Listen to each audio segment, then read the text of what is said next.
I've experienced these things. Hope, are we okay? Thank you all for your welcome. And thank you, Ginger, for all you do. Well, first of all, I need to tell you that as recently as yesterday, I was really questioning my ability to do this today. I was uncertain about being able to do what was expected of me, to fulfill expectations. And I know that it's not my job to fulfill expectations, and I don't really even know what those expectations are. So all I can do is speak my own truth and what my experience is. The world has been shifting under my feet rapidly. My concerns, my priorities have been shifting. My message today has been shifting. When I agreed to do this talk, it would have been a different talk than the one I'm giving today, because things just do not remain static, not in my life and not in the world. I am not a unity minister, hence the various occupations. I am not Buddha, I am not Gandhi, I am certainly not Jesus. I don't consider myself to be a great teacher. I understand that this is a world of illusion. I'm familiar with that concept from many years of study. At the same time, we live in this world of illusion. We are placed here for whatever reasons and to do whatever work. So I am speaking to you from my own personal perspective. It's the only perspective I have. Perhaps it's the only perspective any of us have, and we all have our own. Yours might be different from mine. I am imperfect. There is no shame in being imperfect. We all are. I am vulnerable. There is no shame in being vulnerable. We all are. To quote Brené Brown, who's an author and teacher that I've often enjoyed, vulnerability is the willingness to show up and let ourselves be fully seen and known. Vulnerability is the measure of courage. If you're going to be brave, you're going to fall. So, I am merely here to express the thoughts and feelings that have brought me to where I am today. I've been on a sincere spiritual quest, trying to discover what a good life means to me, trying to live that life, and trying to make a positive impact on the world. There are a few things that have been on my mind, like 3 of them basically, that I want to talk to you about today. One is our ability to manifest. The other is divine order, and the third one is miracles. I've heard very recently, and I believe it and I know it to be true, that there are no steps necessary between intention and manifestation. All we need is our pure belief that we can manifest, and it can happen instantly. I have experienced this, however, I am imperfect. And my intentions do not always manifest instantly through silent meditation and prayer. It's not happening for me all the time. And I think now I realize what the catch may be for those of us who don't experience that perfection. When we have that faith, when we have that true belief, yes, that happens. And you don't need any steps until you manifest. However, I believe the catch for me is I have to develop that pure faith and belief. David quoted, now I'm forgetting his name, but a few weeks ago. It'll come back to me. Neville Goddard, thank you. And he said that anyone who believes steps are necessary is delusional. And I have to say I am delusional. That's the key, because we can do these miracles, but we need that faith. I believe where our steps lie is back at the beginning. First, we need to cure the delusion. After the delusion is cured, then, okay, you're on. Maybe there aren't any steps necessary. I must admit I am still working on that delusion. So good luck to me and anyone else who experiences that. One piece of wisdom that I've heard often is when you pray, move your feet. The meaning of this is you don't necessarily get what you are looking for by just asking God and praying to God repeatedly to give you what you want. If you are sincere, do what you can do to bring it about, to bring that into being. I don't think there's any more sincere way of showing the purity of your intention by saying, I'm going to help. I'm going to work at it too, where I am here on this planet, in this illusion. I'm going to work within this.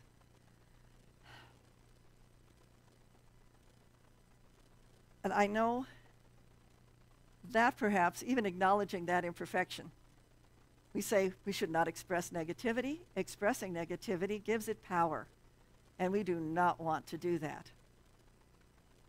Understood? We do not want to give negativity power.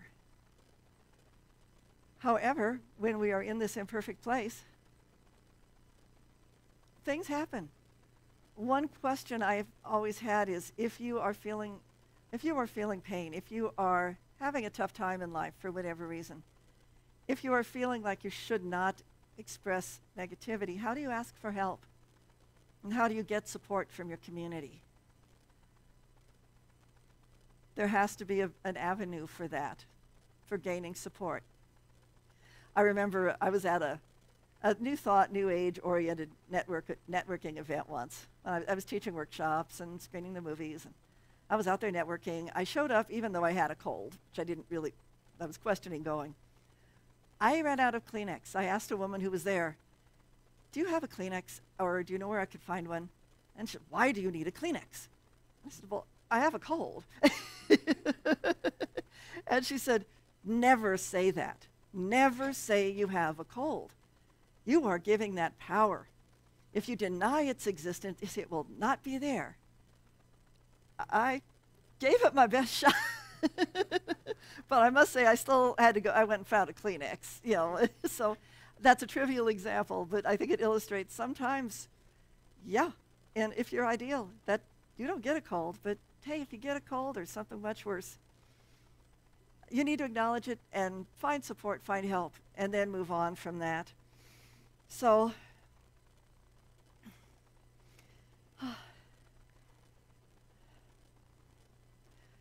question is, are we living on this planet, in this prosperous country, so that we can pat ourselves on the back for being enlightened and turn away and say, all is well?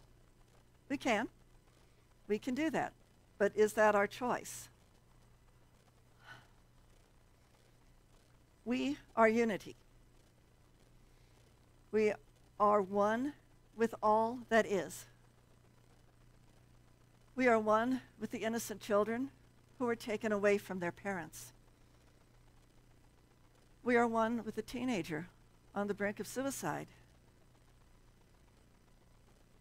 We are one with the rainforest that is being destroyed. We are one with a veteran suffering from PTSD who's sleeping in the streets. We are one with a woman who has been raped and is afraid to say something because she doesn't want to lose the job that supports her children. We are one with the neighbor who's grieving the loss of a loved one. Yet, all is in divine order. Is this and other human suffering a call to action from the divine? Should we use our ability to affirm and manifest for the greater good? How about reaching out with compassion, empathy, and our ability to heal? How about taking action, speaking out, and moving our feet in the name of love? We want to affirm love. We want to manifest love. Maybe we move our feet to help build our own faith and our ability to do it. Love is flowing like a river, flowing out from you and me, flowing out into the desert, setting all the captives free.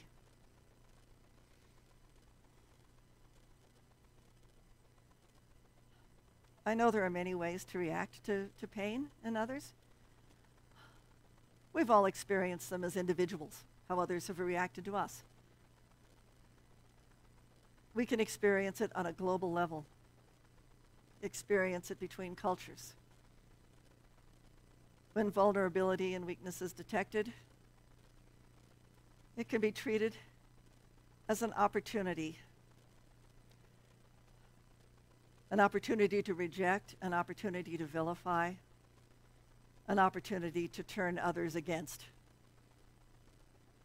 Turn them against individuals, or turn them against entire nations. Another approach is simply to give them space, let them resolve their own issues. I know I've experienced that at a personal level when I was in need on a retreat once.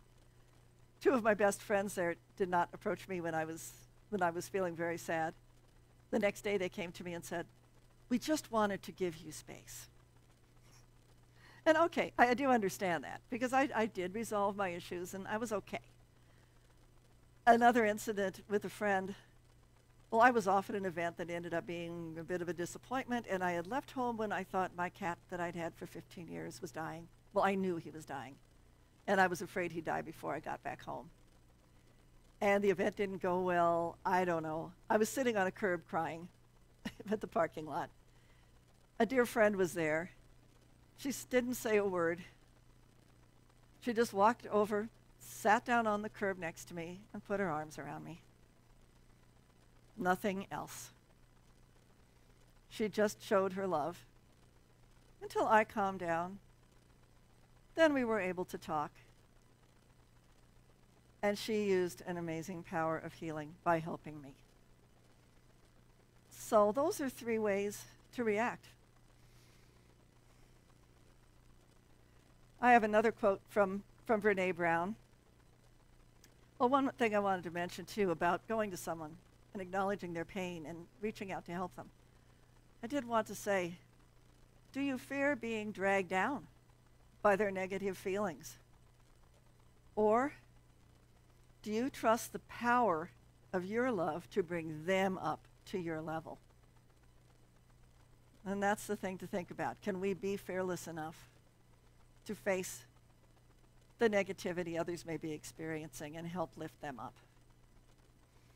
The quote is, "I'm looking for what I call my move the body friends. I'm looking for the folks who are going to show up and wade through the deep with me."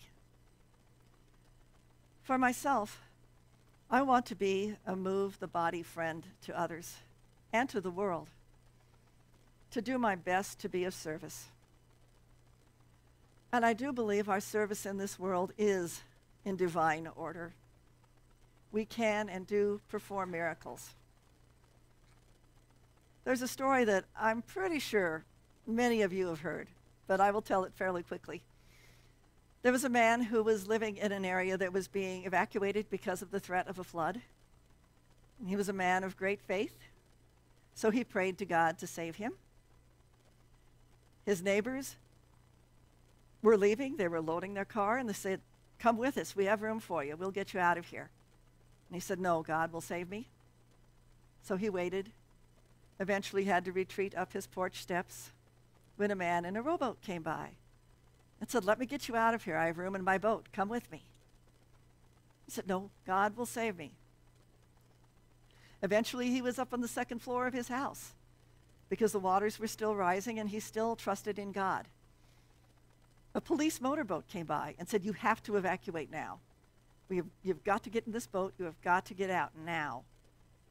And he said, "No, God will save me." Eventually, he was on his roof. A helicopter came. They lowered a ladder. Man climbed down the ladder and said, "Reach up, I'll pull you up. We'll get you out." No, God will save me. So the man drowned. And when he arrived at the pearly gates, he said, "God, what happened? I trusted you and you abandoned me. I trusted you to save me. Why didn't you?" And God said, "There was a car right there. You could have gotten in the car. I sent you a rowboat to get into. I sent a motorboat. I sent a helicopter, and you refused the help." And I believe that is how miracles work, frequently. We have our own self-decreed idea of what a miracle should be. We want God descending on a cloud and lifting us over to a safe place. It doesn't happen that way very often. So I'm asking us to not only recognize these miracles in disguise, but to be the angels, the agents of bringing these miracles to others. Be on the lookout for opportunities. Because are these things coincidences or are they miracles? Some of you have seen this picture on Facebook. I don't know what it is. This is our grandchildren were with us one day, and the 7-year-old boy, who's kind of a nanny to the 2-year-old girl, it's fun to watch because he really loves taking care of her, got out a crumpled piece of paper and an almost dried up marker and gave it to the little girl who had turned 2 the day before. And she was sitting at our dining room table scribbling away, and I thought, well, this is cute. And then she handed it to me. And I looked at it and went, wait a minute. I mean, I don't know if you can see the wings coming up there, because coincidence or miracle? I mean, I posted it on Facebook to see what people would say. And some different people saw different things, and I could see them too. But what I saw instantly was an angel, and it felt like a miracle that this little 2-year-old had somehow, I wish I could do a sketch of an angel that was that kind of loose and flowing. Mine would have been all stiff and stick man, and this 2-year-old has this picture, which I will keep forever, on its crumpled piece of paper. I had to do some work with Photoshop so it would be visible to you. But coincidence or miracle? I don't know. I have one more story I want to tell you. A few weeks ago, we had been taking care of the 3 grandkids. And our son got off work very late. He had been on a job that had kind of gone south, and his coworker had to go home sick. It was a job he had to finish up before he could get off work. So it was after 9 o'clock when he picked up the 3 little kids. And they were all exhausted. We were exhausted. And he looked so tired. And for some reason, I was just feeling so concerned about them that night. I was really worried, and I had no idea why. I mean, they were just tired, you know. That's natural, it's normal. But I just had that feeling of concern. So as I pulled away from the curb, all I could think of to do or say is to just pray, send them angels. Just send them angels. Now, you can take angels literally or figuratively, doesn't matter. It depends on how you view it. But send them protection. Now, this was a Friday night. Sunday morning, early, before we came in here, our son Nick called Clarence to tell him what happened Saturday. Nick doesn't do that. He doesn't call to say, hey, guess what happened? He had gone out and run a lot of errands on Saturday morning because he couldn't do them on Friday. He got off so late. He had promised the kids he would take them for a hike. So they got started in the afternoon. He drove up, I guess, in the mountains somewhere up, above Boulder. He knew it was one of his favorite places. He had the topographical map. So he was going to take the kids for this hike. This is now a 9-year-old, 7-year-old, and 2-year-old. But he knew where he was going. Apparently there was something wrong with the map he had. He made a wrong turn. We don't know. They walked for 3.5 hours. And if they didn't get to the lake he was planning on taking them to fish, But they just kept walking, and eventually they arrived at the parking lot. It was not the parking lot his truck was in.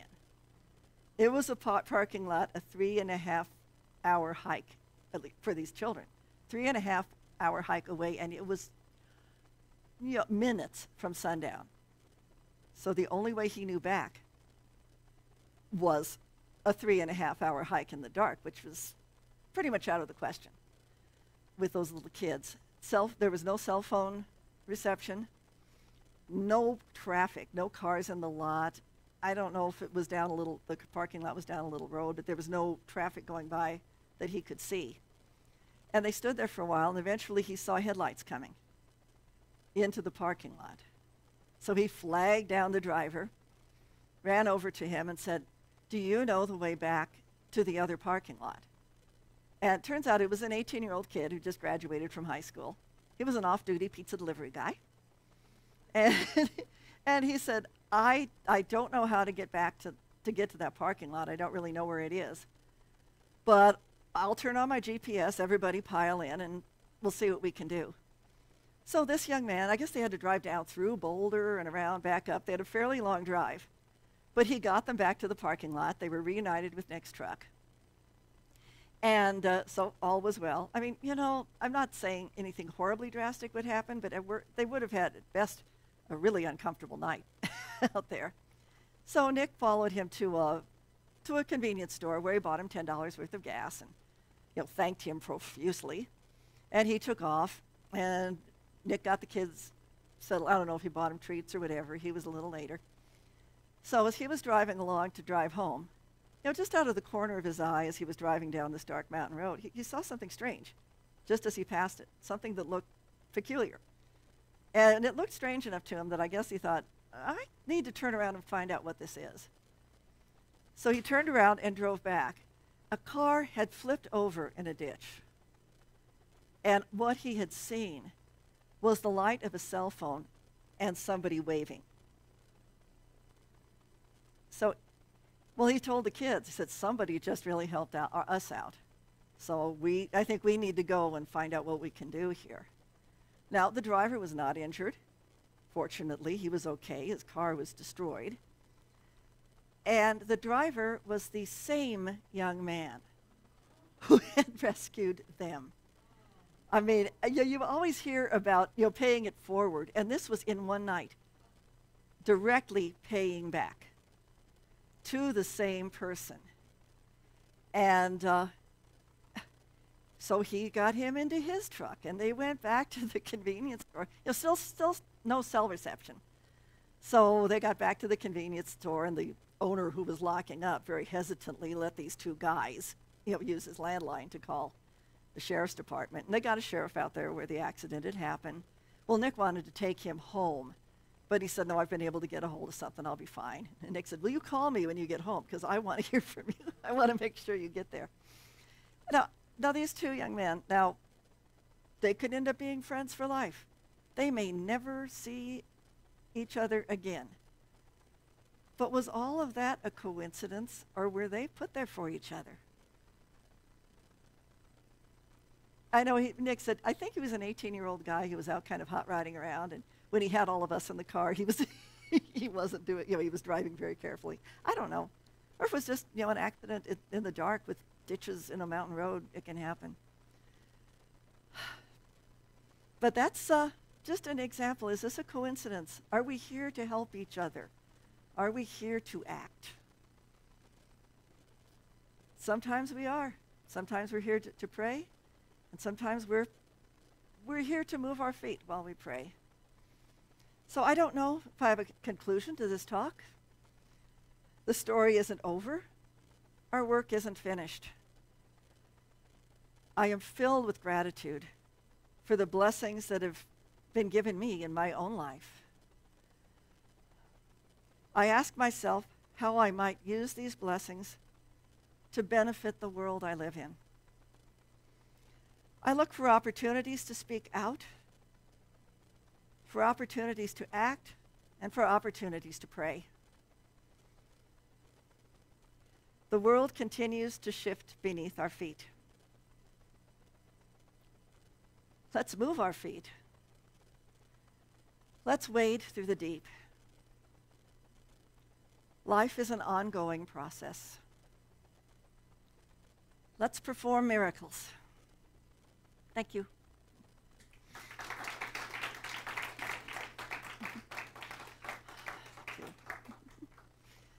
And now we'll have a meditation. A place to gather strength. That place lies within us. It is unchanging, unalterable. It is our core of strength. It is where God resides within us to guide and inform our actions, to embrace us when we need to renew our strength. As we carry on our work in the world, visit this place often. And so it is.